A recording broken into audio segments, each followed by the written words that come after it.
dengan wanita yang tertimpa musibah kematian keluarganya. Jadi kita akan mulai di bab 1 ini bagaimana kalau ibu mengalami kematian orang-orang terdekat, suami, orang ayah, ibu, anak, saudari, bagaimana menghadapi musibah seperti ini. Karena kan bisa saja terjadi setiap saat pada setiap orang ya. Nah poin A-nya, hal-hal yang dilakukan ketika salah seorang dari keluarganya menghadapi sakaratil maut. Apa yang ibu harus lakukan? Kalau tiba-tiba ibu lagi di rumah, ada yang bersama kita di rumah, dia tiba-tiba lagi sakaratil maut. Apa yang harus dilakukan pada saat itu? Yang pertama, ibu fokus mentalkinnya. Atau mengajari orang yang sedang sakaratil maut dengan kalimat syahadat. Ya, asyhadu an la ilaha illallah wa asyhadu anna muhammadar rasulullah. Sehingga kalau dalam hidupnya orang yang akan meninggal ini ternyata ada yang membatalkan syahadatnya, mungkin dia buat kesyirikan, dia pernah bertutur kata kufur kepada Allah, keluar dari Islam, maka terbaharui Islamnya. Maka kan kita kalau tahiyat ulang-ulangi syahadat kan, asyhadu an la ilaha illallah, karena memperbaharui keislaman kita. Khawatirnya jangan sampai ada dalam hidup kita yang terlintas. Sebagian ulama salaf ada yang menjadikan syahadat sebagai zikir mereka. Ya, hampir tiap hari mereka asyhadu la ilaha illallah asyhadu anna rasulullah jadikan zikir ya. Kalau tidak salah dinukil dari Ibnu Qayyim rahimahullah, waktu ditanya kenapa Anda lakukan itu, dia bilang saya khawatir ada detik-detik hidup saya yang terlintas dalam sehari yang saya sedang hidup ini, itu yang saya melakukan kekufuran tanpa saya sadari, lalu saya meninggal sehingga akhirnya saya tidak masuk ke dalam surga. Kenapa saya tidak perbaharui syahadat saya misal ya, atau mungkin dengan mengucapkan talqin juga itu la ilaha illallah. Ya, la ilaha illallah diajarkan kepada si mayit sesuai dengan atau calon mayit maaf ya. Diambil dari landasan hadis Nabi SAW yang beliau mengatakan laqinu mautakum la ilaha illallah. Ajarkanlah kalimat la ilaha illallah kepada orang yang akan meninggal dunia di antara kalian. Sebagaimana dijelaskan ada footnote nomor 2 HR Muslim, yaitu hadis riwayat Muslim nomor 916, Abu Daud 3101, Tirmidzi 983, An-Nasai jilid 4 halaman 5, Ibnu Majah nomor 1445. Nah, kalau misalnya ibu sedang menghadapi ada orang yang lagi butuh talqin, walaupun bukan kerabat kita, ibu lagi main ke rumah seorang teman, ternyata ibunya lagi menghadapi sakaratul maut, ibu lagi di pesawat misalnya, ada orang yang duduk di sebelah ibu, tiba-tiba dia ngos-ngosan nafasnya kelihatan orang ini akan meninggal, maka sunnah Nabi SAW ibu bantu dia talqin, bilang la ilaha illallah, ucapin. Kalau dia sudah ucapkan sekali saja nggak perlu diulangi, sudah cukup dengan kalimat itu dia ucapkan sekali. Dan kata Nabi SAW, man kana akhiru kalamihi la ilaha illallah dakhalal jannah. Siapa yang akhir kalimatnya la ilaha illallah sebelum meninggal, maka dijamin dia masuk ke dalam surga ya. Tapi perlu saya ingatkan kembali ibu-ibu sekalian, jangan hadis-hadis seperti ini kemudian ditunggangi melalui bisikan syaitan ke benak kita agar kita memudah-mudahkan permasalahan. Oh, kalau ucapin la ilaha illallah di akhir hidup masuk surga, ya udah sekarang enggak apa-apa deh, tinggalin semua kewajiban, nanti aja kalau mau mati baru ucapin. Permasalahannya kata ulama, siapa yang Allah berikan taufik untuk ucapin la ilaha illallah? Itu adalah orang yang memang semasa hidupnya memang sangat yakin dengan kalimat ini dan sering mengucapkannya. Memang dia jadikan zikirnya, memang dia yakin dengan kalimat itu, dia betul-betul faham la ilaha illallah artinya la ma'budu bihaqqin illallah, tidak ada Tuhan, tidak ada pencipta, tidak ada pemilik, tidak ada yang menghidupkan, tidak ada yang mematikan, tidak ada yang menyembuhkan penyakit, menurunkan hujan kecuali Allah, dan dia hanya takut dan memohon kepada Allah. Nah, orang-orang seperti ini akan mudah mengucapkan la ilaha illallah. Berapa banyak orang justru tersibukkan dengan hal-hal yang lain ya, pada saat dia menghadapi sakaratil maut, dan itu sayang sekali. Ya, ini sayang sekali. Dan kalimat la ilaha illallah memang punya bobot yang sangat tinggi, ibu-ibu sekalian. Sebagaimana hadis Nabi SAW, kata Nabi nanti akan datang orang hari kiamat, banyak sekali dosanya. Didatangkan kepadanya 99 buku amal, satu buku seluas pandangan mata. Semuanya berisikan dosa. Jadi satu buku seluas pandangan mata, semuanya isinya dosa, dan ada 99 buku. Nah ini kalau dilihat secara kasat mata ini Pak akan masuk neraka. Karena amalnya tidak sebanyak itu. Ya. Maka Allah Subhanahu Wa Taala berfirman kepada hamba tersebut, apa kau akui semua ini? Dia bilang iya. Oleh karena itu ibu-ibu harus faham, Di hari kiamat nanti kalau saat kita dibangkitkan, kalau Allah bertanya kepada kita, apa kau kerjakan, apa kau lakukan, jangan bantah. Iya, dari sekarang kita sampaikan, karena memang ada hadis itu ya. Kata Nabi SAW, tidak akan celaka kecuali orang yang membantah. Enggak, saya enggak lakukan. Enggak, saya, walaupun malaikat ya sudah mengatakan ini sebagai saksi, buku amal jadi saksi, mungkin tempat tidur yang dia pakai, mungkin ini semua jadi saksi, dia tidak percaya. Sampai kata Nabi SAW, ada orang hari kiamat nanti semua tidak dipercaya sama dia, termasuk malaikat, termasuk buku amal, semua tidak dipercaya sama dia. Allah bilang, siapa yang kamu percaya? Dia bilang, diri saya sendiri. Maka Allah kunci mulutnya, lalu Allah buat matanya menceritakan tentang perbuatannya, telinga berbicara tentang apa yang didengar, tangan apa yang dijama, kaki apa yang melangkah, dan seterusnya. Maka setelah itu Allah buka mulutnya, lalu Allah kekalkan dalam Al-Quran, Allah izinkan dia berbicara. Setelah itu dia bilang sama dirinya sendiri, lima syahidtum alaina, kenapa kalian menjadi saksi buat diri sendiri? Maka tubuhnya berbicara semuanya, antaqanallahu alladzi antaka kulla syai'. Allah lah yang telah membuat kami bisa berbicara sebagaimana Allah membuat segala sesuatu yang bisa berbicara. Jadi orang tidak boleh membantah pada saat hari kiamat itu. Kita lakukan, kita akui, ya saya lakukan. Sama di alam manusia sebenarnya, kalau kita lagi buat salah lalu kita mengatakan, iya memang saya salah, maafin. Pasti memang berat awalnya, tapi akan selesai permasalahannya daripada kita memungkiri, kan gitu. Nah, nanti hari kiamat ada orang tadi dikasih 99 buku, semuanya satu buku itu seluas pandangan mata dia, semuanya berisikan dosa. Allah tanya, ada enggak yang kau pungkiri di sini? Dia bilang tidak ada. Apakah para malaikat pencatat amal yang saya tugaskan mencatat ini telah menzalimi kamu? Ada enggak dari semua laporan ini kamu tidak pernah dilakukan? Dia curang. Kata orang tersebut, tidak ada ya Allah. Benar semuanya. Dia akui gitu. Karena dia tahu malaikat enggak mungkin bohong. Maka Allah berfirman kepadanya, apa kau punya amal yang bisa mengalahkan dosa-dosamu ini? Dia bilang, amal apa? Dengan 99 buku, semuanya penuh dengan dosa begini. Maka kata Allah SWT kepada dia, hari ini kau tidak akan dizalimi. Lalu dikeluarkan sebuah kartu, tulisannya La ilaha illallah Muhammad Rasulullah. Lalu ditaruh di timbangan amal solehnya, maka semua 99 buku itu terlempar menjadi ringan. Karena beratnya kalimat La ilaha illallah. Oleh karena itu kalimat ini sangat berbobot. Tapi ibu harus faham maknanya, renungi, kan gitu. La ilaha illallah, tidak ada Tuhan yang berhak disembah kecuali Allah. Kita yakin dalam hati, jadi tidak boleh minta kepada Tuhan-Tuhan lain dan yakin ada Tuhan lain.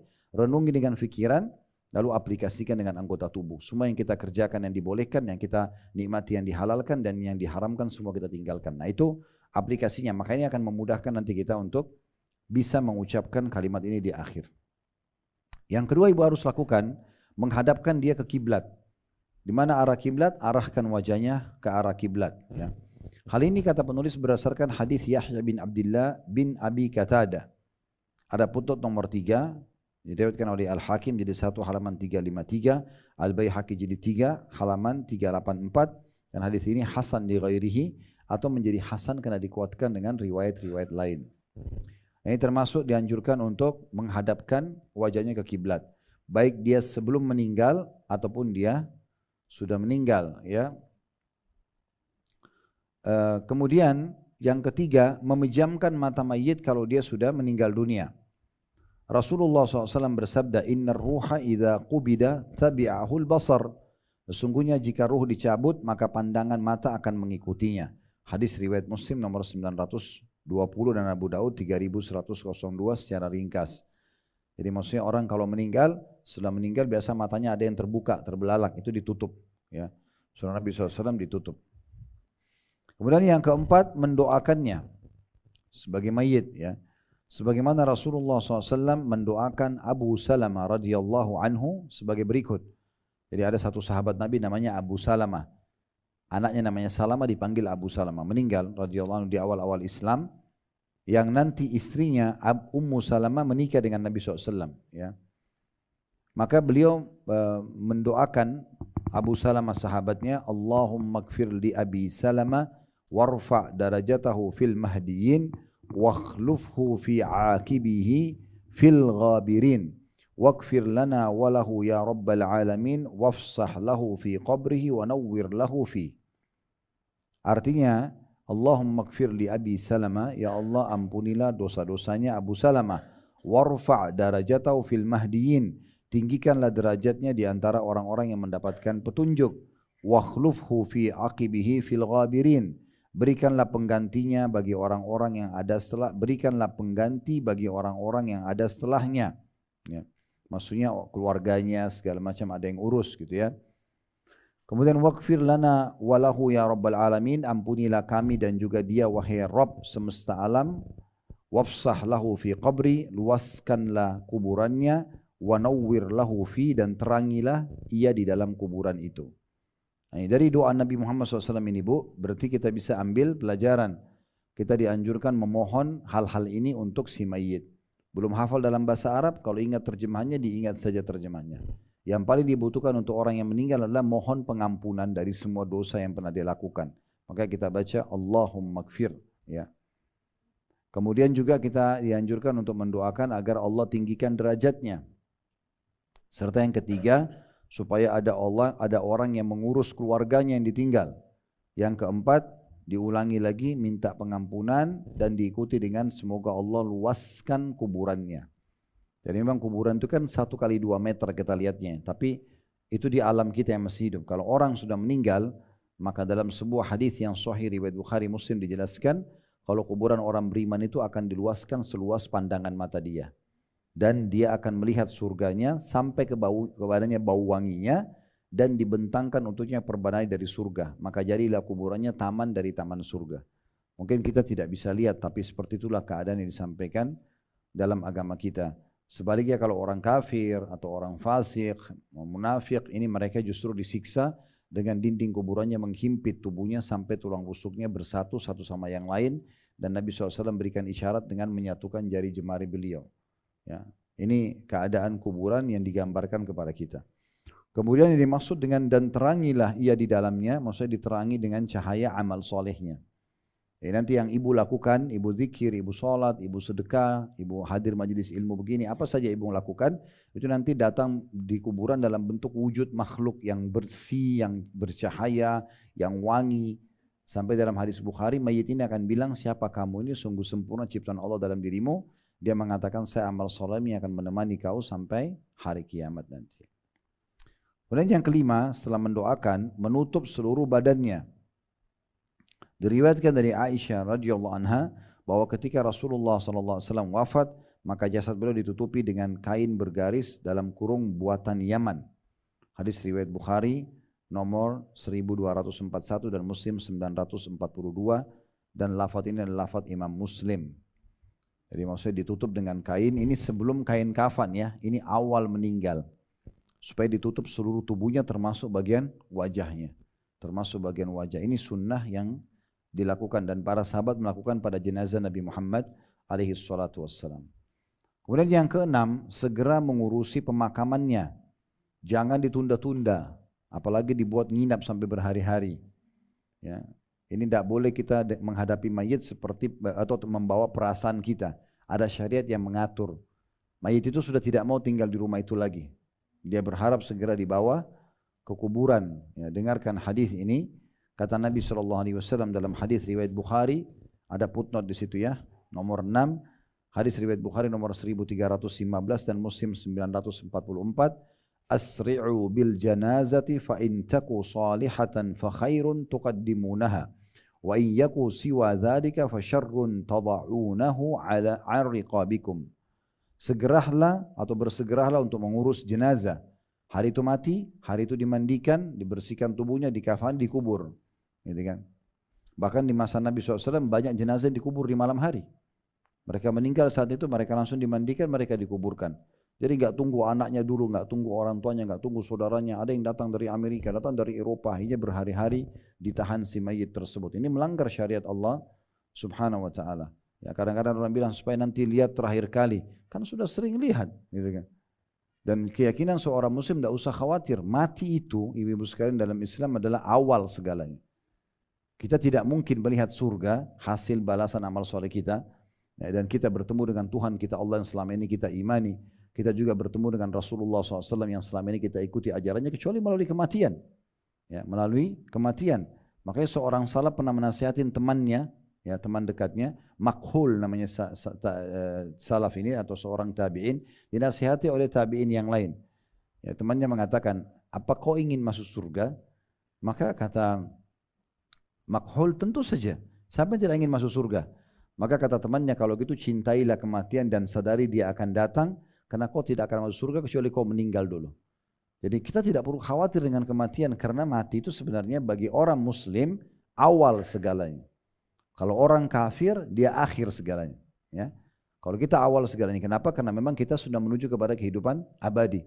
Tidak ada satupun yang ibu tinggalkan dari kerabat, dari orang yang ibu cintai sudah meninggal dunia, kecuali pasti ketemu hari kiamat. Ya. Cuma memang tempat di sana nanti cuma dua, surga atau neraka. Surga bagi orang beriman dan beramal soleh, neraka bagi orang yang membangkang dan kafir.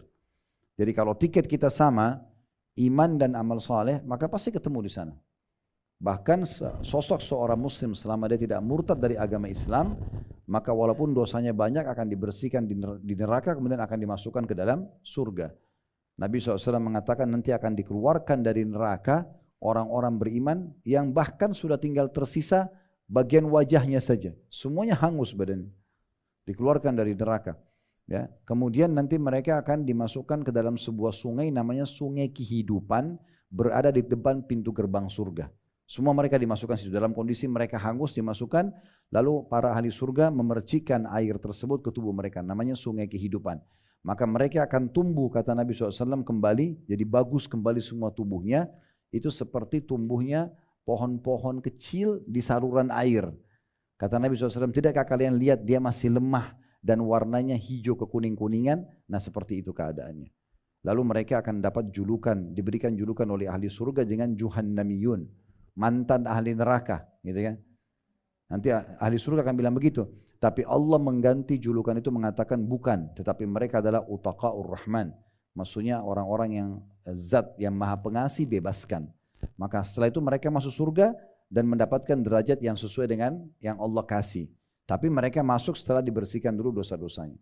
Nah tentu saja kita berharap kita masuk lebih dulu sebelum ya kita disiksa dulu ya. Maksudnya kita kalau ada dosa pun kita tinggal taubat dan kita berusaha agar kita masuk di surga sebelum harus melalui neraka tentunya. Jadi kita harus segera mengurus jenazah tersebut. Kata Nabi SAW, bersegeralah mengurus jenazah.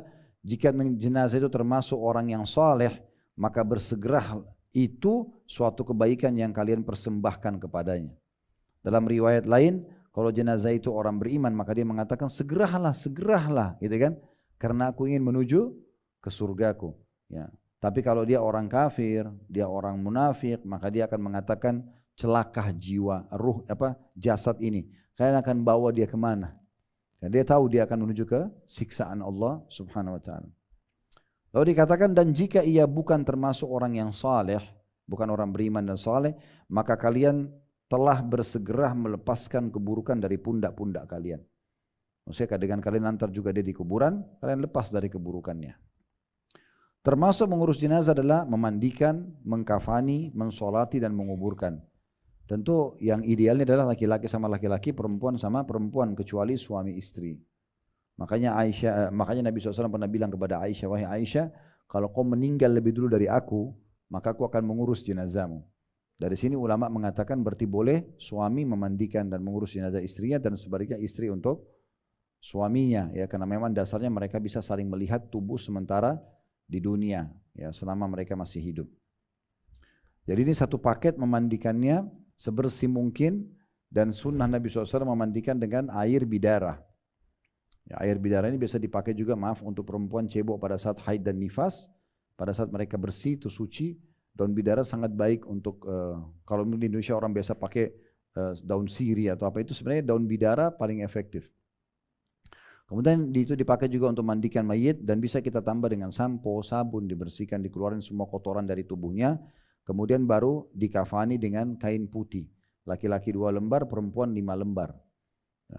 Kenapa beda? Karena perempuan ditutup, dililit supaya tidak terbentuk badannya. Ya, supaya tidak terbentuk badannya. Kemudian disolati, solat dengan 4 kali takbir. Rakaat pertama Al-Fatihah tanpa iftitah dan tanpa surah. Takbir kedua sambil berdiri, ya, itu membaca salawat Ibrahim yang ibu baca pada saat tahiyat. Kemudian rakaat ketiga mendoakan mayit, rakaat keempat mendoakan diri sendiri, lalu salam sebelah kanan dalam mazhab Imam Ahmad. Dalam mazhab Imam Syafi'i ditambah dengan salam ke kiri. Itu berarti mensolatinya. Lalu kemudian menguburkannya. Ya. Jadi ini dalam hadis yang lain, ikramul mayyit dafnuhu. Penghormatan terhadap jenazah segera memakamkannya. Yang kelima, bersegera membayarkan hutangnya.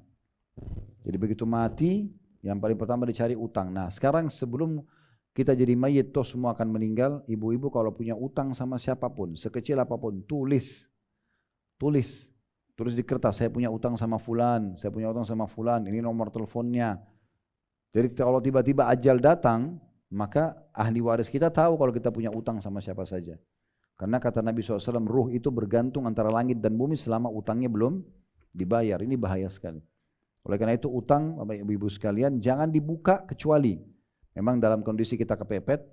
Ya, jangan justru mampu tapi banyak utang gitu kan. Ya, karena seperti kasus kartu kredit itu kan, makin kaya dia makin besar limitnya, makin disuruh utang. Kan ini aneh ini.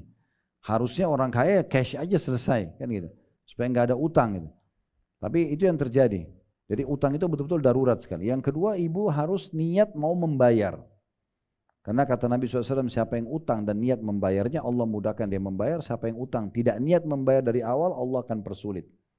Maka akan jadi masalah buat dia pada saat meninggal, gitu kan?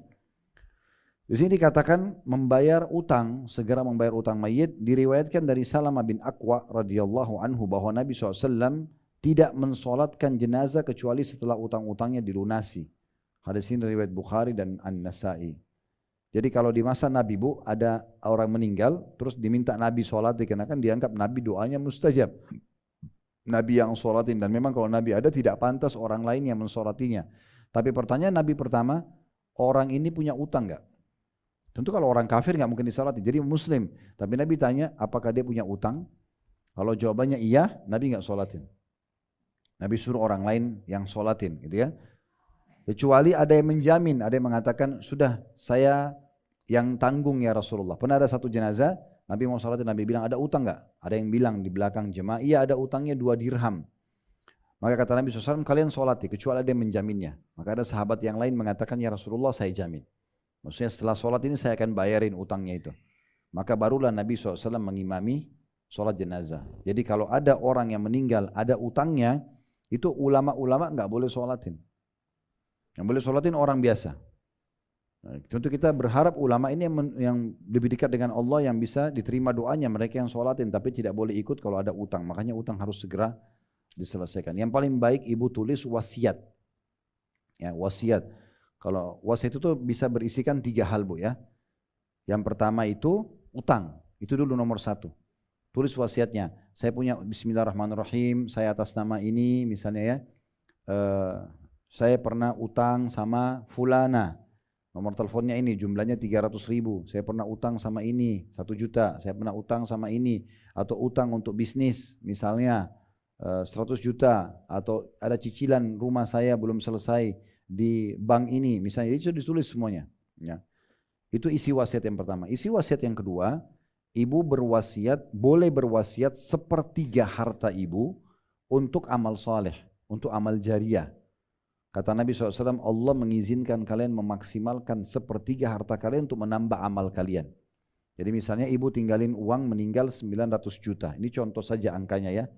Berarti 300 jutanya ibu boleh tulis wasiatnya, agar itu disedekahkan buat pesantren, buat wakaf tanah, buat beri Quran, boleh. Tapi cuma bisa 1/3 harta, nggak boleh lebih. Diambil dari hadis Sa'ad radhiyallahu anhu, beliau pada saat sakit keras di Mekah dan beliau orang kaya raya, dia cuma punya 1 anak perempuan. Dia mengatakan, ya Rasulullah, saya punya harta banyak, anak saya cuma 1 perempuan, boleh nggak seluruh harta ini saya sedekahin aja? Udah saya wakafin, mumpung saya mau meninggal buat amal. Kata Nabi SAW, jangan. Kalau seluruhnya terlalu banyak. Ya. Kemudian dia bilang, kalau 2/3 ya Rasulullah, masih banyak. Setengah ya Rasulullah, masih banyak. Terakhir dia bilang 1/3. Kata Nabi SAW, ats-tsulusu was-tsulusu katsir. 1/3 boleh, tapi 1/3 juga masih banyak. Lalu beliau mengatakan, sesungguhnya engkau meninggalkan keturunanmu dalam kondisi kaya lebih baik daripada mereka mengemis kepada orang lain. Jadi biarkan tinggalkan buat warisan. Oleh karena itu cuma bisa 1/3 harta, itu isi wasiat yang kedua. Jadi pertama masalah utang, yang kedua mewasiatkan 1/3 harta. Ini saya sarankan ibu jalankan ini wasiat ini. Ibu masih hidup, tulis. Kalaupun ada yang kita tinggalkan, Ya, kemudian mau dibagi kepada ahli waris, sepertiganya harus mereka wakafin. Harus mereka sedekain gitu ya. Tulis begitu. Kemudian yang ketiga adalah apapun yang kita punya permasalahan dengan orang, misalnya ibu pernah fitnah orang, ibu pernah gunjing orang, ada barang orang yang diamanahkan ke ibu, nah ibu tulis semua itu. Saya pernah menyakiti perasaannya orang yang ini, saya sudah coba cari semasa saya hidup saya belum ketemu, kalau ahli waris saya ketemu tolong diminta keridhoannya misal. Tentu ini ibu sudah berusaha dulu ya, ibu cari dulu orangnya, lebih baik ibu nggak apa-apa deh. Mesti tanda kutip kita tebal muka sedikit, maafin saya misalnya karena saya pernah memfitnah kamu misal. Oke dia marah, tidak masalah. Yang penting kita lepas dulu, karena kalau tidak kan ketemunya di mahsyar. Ini agak berat. Kalau sekarang kita masih bisa negosiasi, dia caci maki misalnya contoh, dia matanya melotot, dia minta dikasih uang, selesai clear kan. Kalau di akhirat gak bisa, diganti dengan sholat kita, dengan puasa kita, ini kan rugi banget. Kita setengah mati sholat, kalau dia bayangkan kalau dia satu kali kita gunjing, dibayar sama seluruh sholat kita selama kita hidup, kan itu berat sekali. Nah itu harus kita hati-hati. Nah itu wasiat Bu ya. Jadi dalam poin nomor 5 ini, segera membayar utang, itu bisa kita tuliskan juga dalam bentuk wasiat. Sekarang kita masuk ke poin B-nya. Poin B, hal-hal yang boleh dilakukan kaum wanita yang makruh dan yang diharamkan atas mereka. Jadi pada saat ada mayit, tadi kan sudah diajarin, sebenarnya bukan 5 poin ya, 7. Itu angka 5-nya keliru itu. Di halaman 12, itu diubah Bu. Itu poin ke-7 kan, yang masalah bersegera membayar utang. Karena sebelumnya ada poin nomor 6. Oke, itu tadi apa yang ibu dianjurkan untuk ibu lakukan ya. Kita ulangi lagi secara cepat ya. Yang pertama, ibu mentalkinnya, bantu dia ucapkan la ilaha illallah atau 2 kalimat syahadat. Yang kedua, ibu hadapkan ke kiblat. Yang ketiga, ibu pejamkan matanya kalau sudah mati. Yang keempat, mendoakan dia. Kalau tidak hafal dalam bahasa Arab bisa bahasa Indonesia. Intinya doakan. Yang paling dibutuhkan adalah pengampunan dosa. Ya. Kemudian yang kelima, menutup seluruh badannya, termasuk mukanya, sambil mungkin nunggu ada kerabat yang lain datang. Yang keenam, segera mengurusi pemakamannya dan jenazahnya. Maksud dalamnya adalah memandikan, mengkafani, dan juga mensolati serta menguburkannya. Yang ketujuh, bersegera membayar utangnya, dan bisa tadi saya bilang ditambah dengan wasiat. Ya. Baik, sekarang kita masuk poin B, tentang masalah hal-hal yang dibolehkan dilakukan kaum wanita yang makruh dan yang diharamkan atas mereka. Jadi ada 3.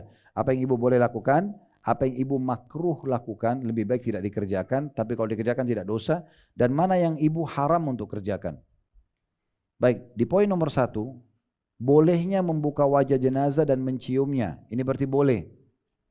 Sebagaimana dilakukan Abu Bakar radhiyallahu anhu ketika mencium Nabi SAW setelah wafatnya. Ini hadis Bukhari, An-Nasai dan Ahmad. Jadi mencium jenazah tersebut, misalnya laki-laki sama laki-laki, perempuan sama perempuan, mengecup keningnya misalnya ya. Atau perempuan dan laki-laki yang memang dasarnya selama di dunia mereka boleh sentuhan. Ibu sama anak, ya, mahram lah ya, atau suami istri. Tapi kalau selain ini tentu tidak dibolehkan. Kemudian yang kedua, diperbolehkan menangis selama tidak berteriak. Nanti sini air mata mungkin karena tidak bisa tahan perasaan kita. Atau tidak boleh juga marah atas takdir Allah. Kenapa dia yang mati? Kenapa anak saya yang mati? Kenapa bukan anaknya tetangga? Kan tidak mungkin. Ya Allah sudah takdirkan begitu ya. Dan tidak pula memukul wajahnya atau yang seumpamanya.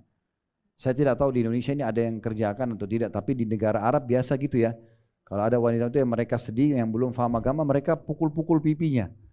Ya, sebagai bentuk kayak orang demo sedih ya gitu, seperti itu. Nah itu tidak dibolehkan. Beranjak daripada Rasulullah SAW pernah menangis pada saat putranya yang bernama Ibrahim. Nabi Muhammad SAW punya berapa putra? Nah, 3. 2 dari Khadijah, 1 dari Maria.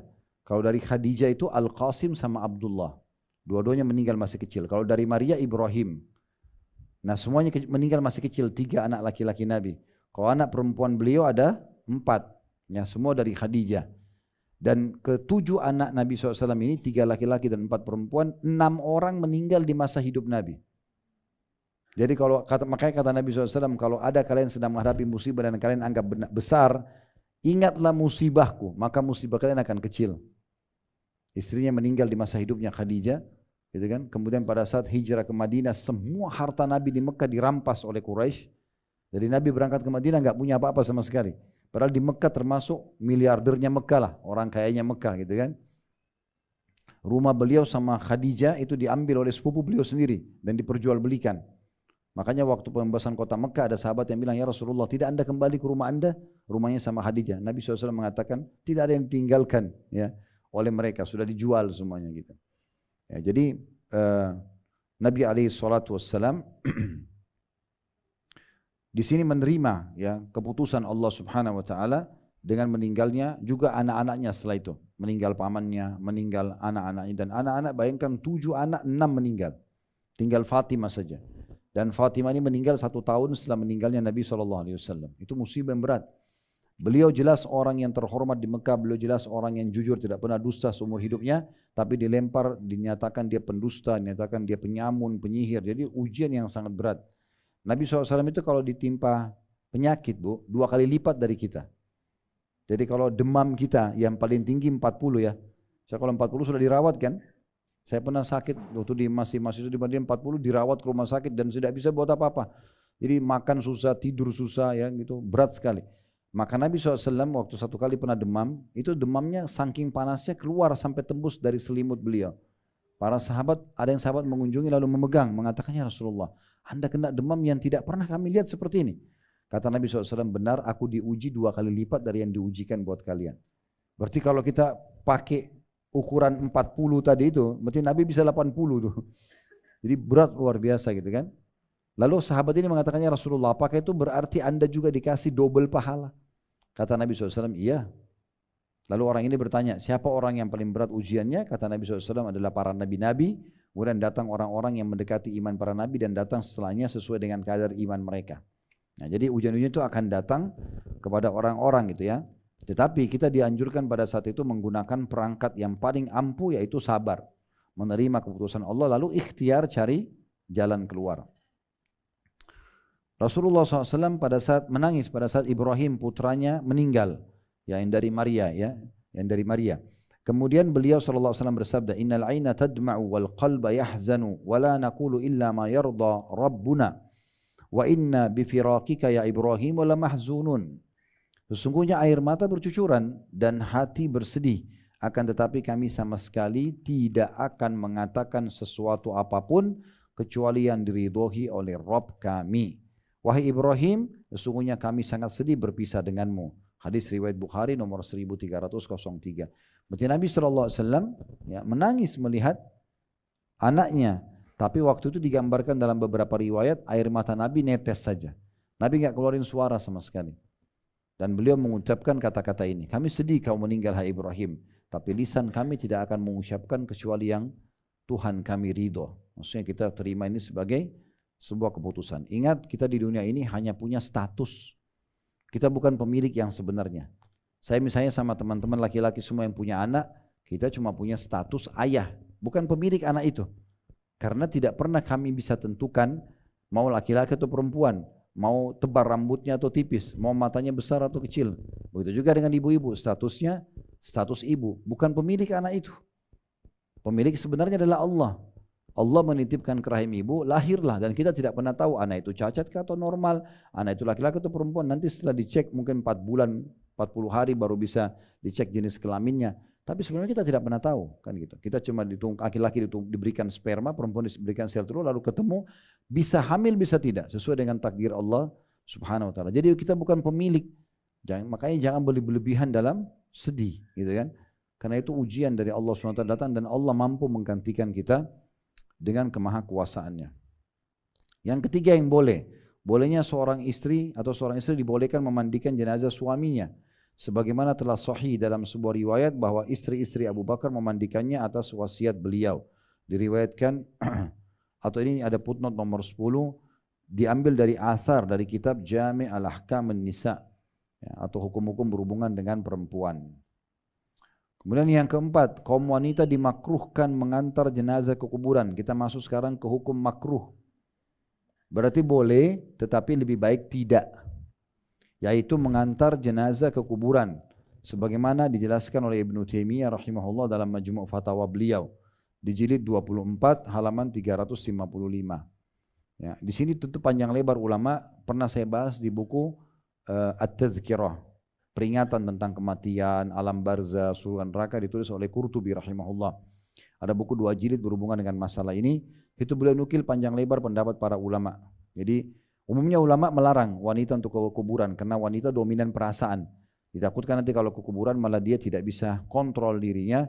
Malah yang harusnya suasana kuburan tuh hening, dia malah ribut, dia malah nangis dan seterusnya. Dia malah tambah kepikiran gitu kan. Maka ibu-ibu dianjurkan untuk di rumah saja. Tapi kalau ada yang mau ikut ke kuburan itu diberikan syarat oleh para ulama menurut Imam Qurtubi rahimahullah. Yang pertama memang dia faham tentang larangan membuka aurat. Nggak boleh dia buka auratnya sementara dia pergi. Ya. Kemudian yang kedua, bukan dia tidak akan menjadi fitnah bagi jemaah laki-laki yang mengantar jenazah. Kayak masih muda atau mungkin dia lenggak-lenggok atau apa, itu bukan tempatnya. Walaupun di selain kuburan pun tidak boleh, di kuburan ini lebih parah, tidak boleh. Saya pernah mengantar jenazah waktu itu di kota Makassar. Pada saat kami selesai sholat, kami nggak tahu kalau ada perempuan yang ikut. Subhanallah, begitu selesai keluar jenazah disolati, kami lagi pikul menuju ke kuburan di belakang masjid. Rupanya di jalan raya sudah banyak perempuan-perempuan yang siap untuk ikut. Jadi mereka tuh sambil ikut di bagian belakang sambil ngakak-ngakak, ketawa-ketawa, sambil pukul-pukulan gitu kan. Sama teman-temannya, mungkin karena masih anak-anak ABG, anak SMA gitu. Tapi ini semua jadi tidak boleh memecahkan pelajaran, konsentrasi pelajaran tentang mengambil pelajaran dari jenazah. Supaya kita hati-hati, jangan sampai kita juga meninggal nanti. Itu malah hilang dengan masalah ini. Nah kalau ada bisa menimbulkan fitnah nggak boleh. Ya, tapi amannya ibu memang, makanya di ulama bilang makruh untuk pergi kuburan. Lebih baik nggak usah ikut. Gitu. Kemudian yang kelima, seorang wanita dilarang membawa jenazah, mikul. Itu tugasnya laki-laki. Ya. Berdasarkan yang diisyaratkan dalam sabda Nabi Muhammad SAW, "Idza wudi'atil janazatu wahtamalaha ar-rijalu ala anaqihim fa in kanat salihatan qalat qaddimuni." Titik-titik.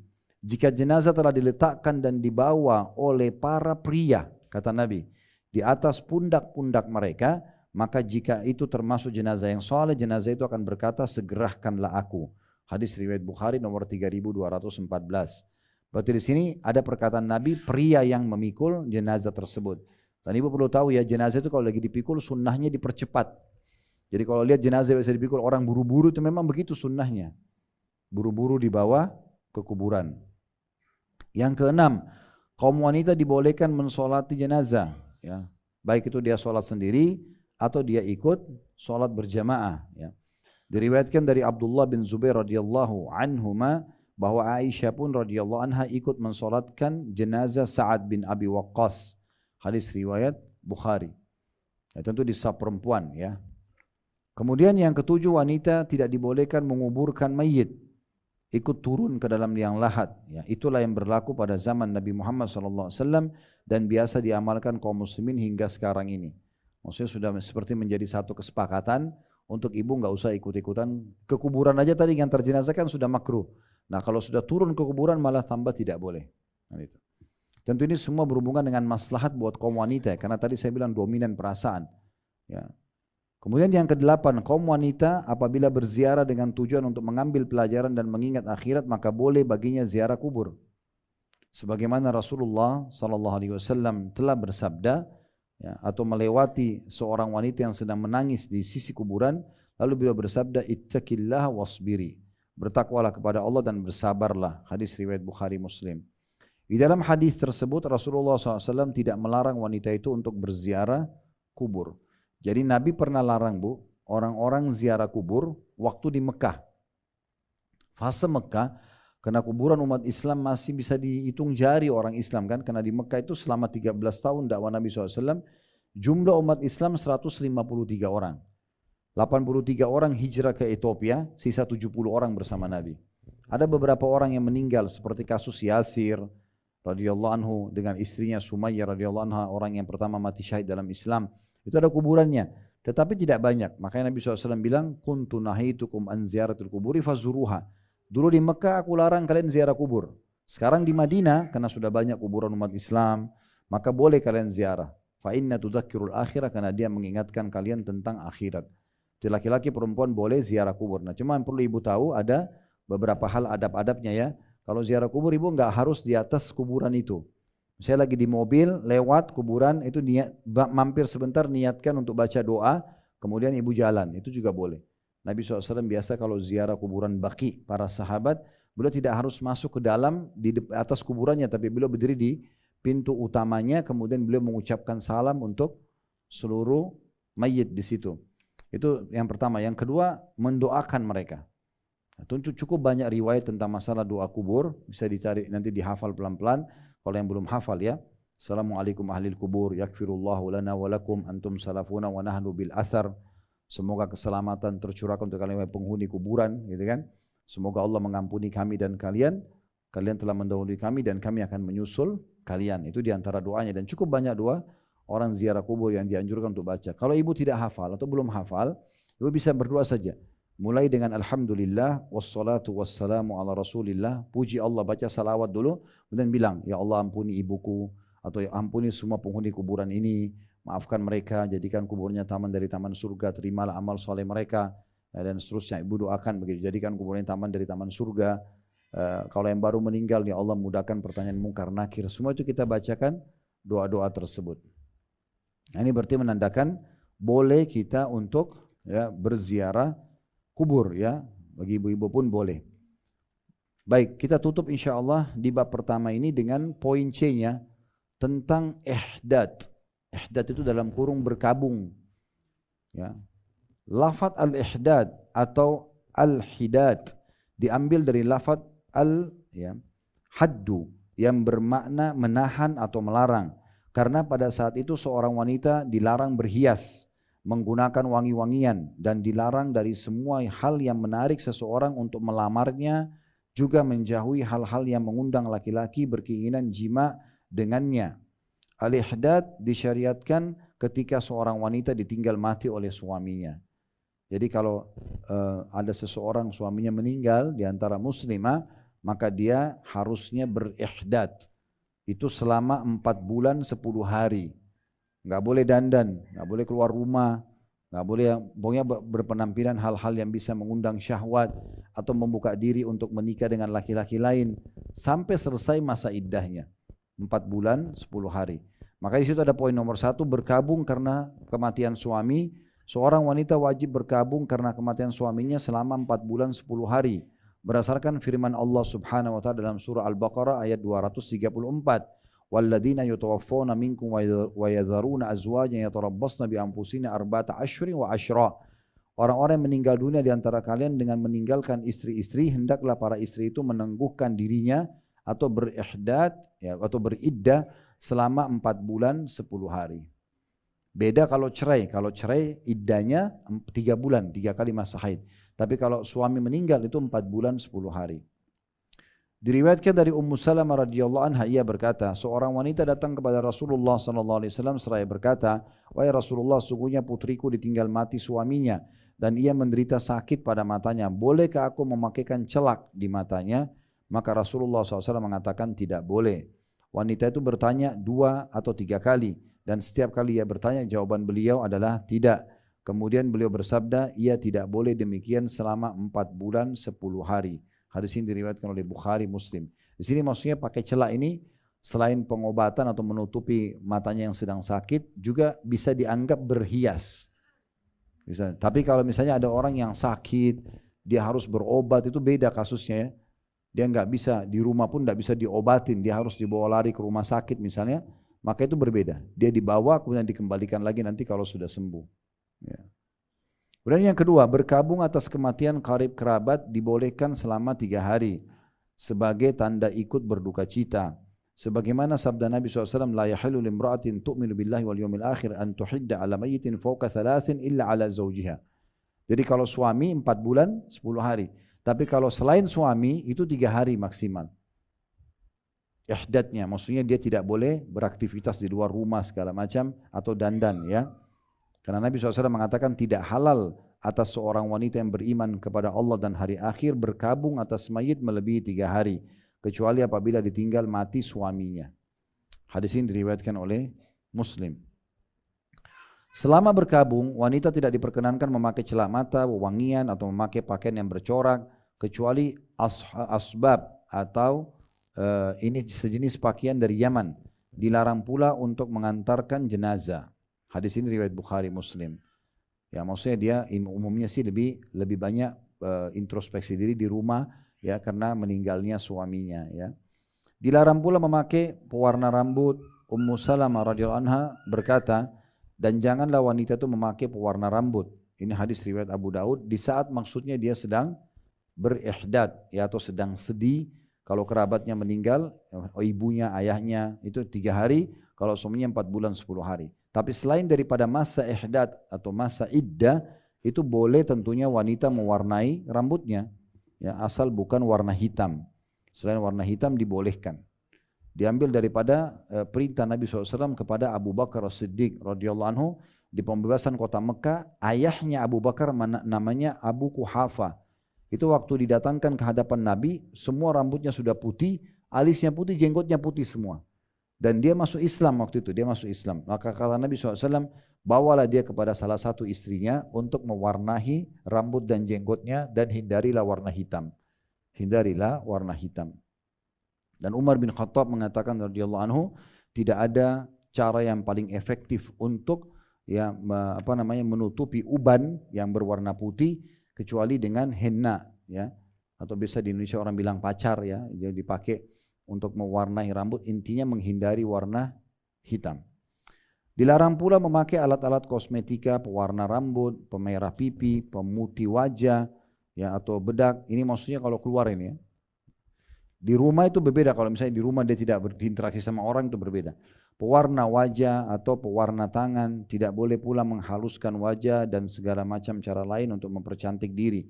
Karena kan dikhawatirkan kalau dia bertemu dengan lawan jenisnya, sebagaimana tadi dijelaskan sebelumnya, bisa terpancing dia, si laki-laki ini punya syahwat atau bahkan melamarnya sebelum masa iddahnya selesai. Dilarang pula memakai pakaian yang dicelup, pakaian berwarna kuning atau pakaian berwarna merah. Artinya warna corak-corak yang bisa menarik perhatian. Rasulullah SAW bersabda, al-mutawaffa anha zawjuha la talbasul mu'asfara min ath-thiyab wala mushaqqa wala mumashshaqa wala huliyya wala takhtadibu wala taktahil. Seorang wanita yang ditinggal mati suaminya tidak diperkenankan memakai pakaian berwarna kuning dan berwarna merah. Tidak boleh mengenakan perhiasan, menggunakan inai atau pacar tadi ya, dan celak. Hadis ini riwayat Abu Daud dengan sanad yang sahih. Selama berkabung dibolehkan memotong kuku, mencabut bulu ketiak dan mandi dengan menggunakan sabun.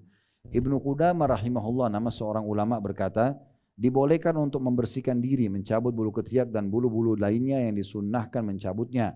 Dibolehkan pula mandi dengan menggunakan daun bidara atau menyisir rambut dengannya. Karena semua itu dimaksudkan untuk membersihkan badan, bukan dalam rangka memakai wangi-wangian. Terakhir tentang iddah, ini penutupan bahasan kita. Setelah ini kalau ada yang mau bertanya silahkan. Kedepannya insya Allah kita akan masuk di bab kedua ya. Ini kita selesaikan bab pertama tadi. Iddah adalah masa menunggu seorang wanita untuk menikah lagi setelah ditinggal mati atau diceraikan oleh suaminya. Jadi kalau cerai 3 kali masa suci, baru ibu boleh membuka diri buat laki-laki lain. Selama ibu masih dalam masa iddah berarti ibu masih status istri. Ya, masih status istri. Ya, kecuali sudah 3 kali penyebutan kalimat cerai, baru tidak boleh kembali lagi. Begitu juga pada saat suami meninggal ada 4 bulan 10 hari. Iddah seorang wanita yang ditinggal suaminya adalah 4 bulan 10 hari sebagaimana yang telah dijelaskan sebelumnya. Adapun wanita hamil yang ditinggal mati suaminya maka masa iddahnya berakhir dengan melahirkan. Jadi kalau ada wanita hamil kemudian suaminya meninggal atau suaminya ceraikan, maka iddahnya hanya sampai melahirkan. Kan kalau dia diceraikan oleh suaminya sementara dia tidak hamil, berarti mulai pengucapan kalimat cerai sampai 3 kali masa suci ke depan itu namanya masa iddah. Kapan mereka mau kembali rujuk lagi itu tidak perlu akad nikah. Tapi kalau lewat masa iddah 3 kali masa suci, mereka kalau mau kembali harus mulai akad nikah baru.